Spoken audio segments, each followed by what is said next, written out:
don't bother with a beanie. Today Pat and I are doing a little snowshoe around the Gold Seekers Trail, and in a minute I'm going to give you a look at what's in my pack.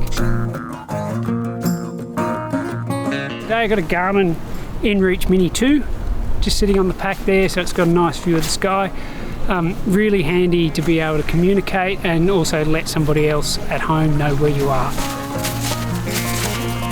I'm up here today doing a little snowshoe. It's just a short day trip, and I thought I'd give you a bit of a look at what's in my pack on a typical day. It does vary a little bit depending on weather and other conditions, but these are sort of the key things that I'll mostly carry. The first thing I'm going to pull out of my pack, which I've got slipped down the back, is a little seat pad, Exped Thermarest, whatever. Keeps your backside a little bit drier, even though I've got some waterproof pants on today, and really makes sitting down in the snow so much more comfortable. You don't get any of that cold coming through. So if you get to sit down, it's really worth having. In the top part of this little lid, it's only a 22 litre, so it's quite a small pack. Probably 30 litres is a better choice. I've got my sunglasses in the top. Today I've been experimenting too with a new pair of goggles. These Julbo Aerospacers. Got a ventilation mode and the whole lens just pops off your face, so you get this gap. It's pretty good. You can use it with gloves on too. My wife says we just filled the shop with all the things I like. It's pretty true.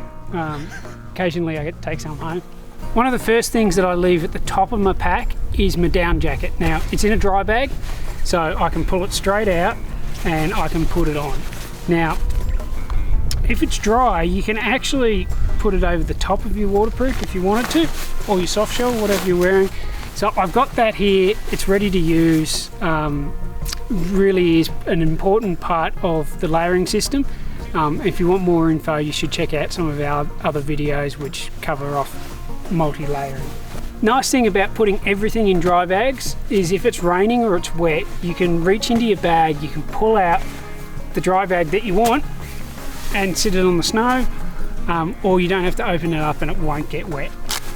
Got a little bag here, it's got a bit of biodegradable toilet paper and a little trowel, a little bit of hand wipe. Make sure you're doing everything responsibly, away from creeks, all that sort of stuff. On a day walk like today, it's probably not necessary, but it's important to have. Water. You're going to need some.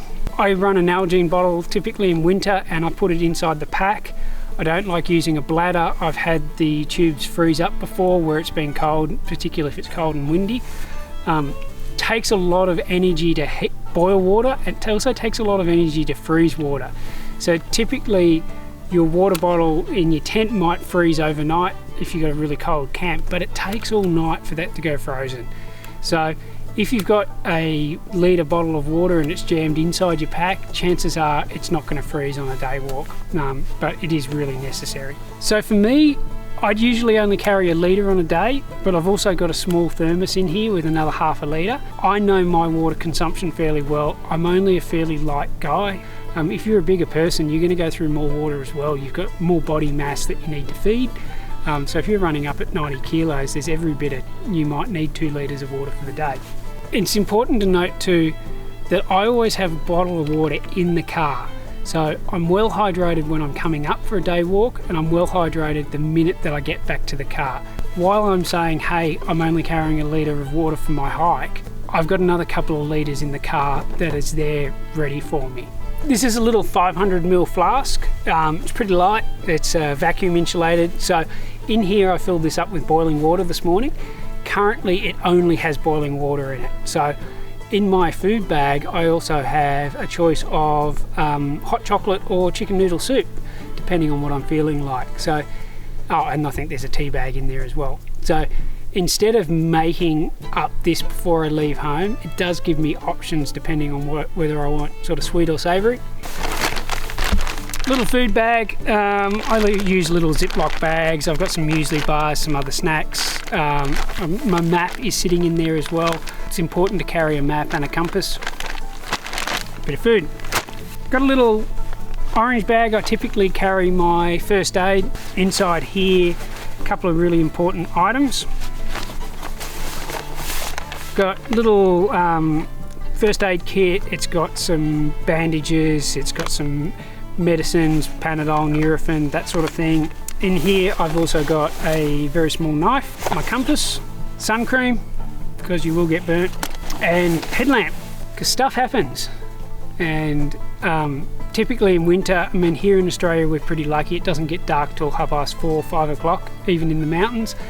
Overseas it gets dark a lot quicker, so head torch is really important. Make sure it's fully charged, and again, if it's kept inside the pack, it shouldn't get too cold to affect the battery life. Now you may have noticed I've got a thin pair of fleece gloves on. When I'm active snowshoeing, I find I generate quite a bit of heat, so I'll typically wear a fleece pair of gloves just to keep the chill off the hands. But if the weather turns nasty, I've always got a pair of waterproof gloves stuck in the bottom of the pack. Emergency blanket. Now this is one that I've been carrying around for many years. I've never had to use it in anger. If I had to, I could spend an very uncomfortable night in this if I injured myself and I needed to be rescued. I would crawl into this. You will get really wet because it doesn't breathe, but it will keep you warm. Now the other thing I've got, which I really love, especially if you've got groups, this is an emergency shelter, and Pat and I will do a little setup with this in a minute.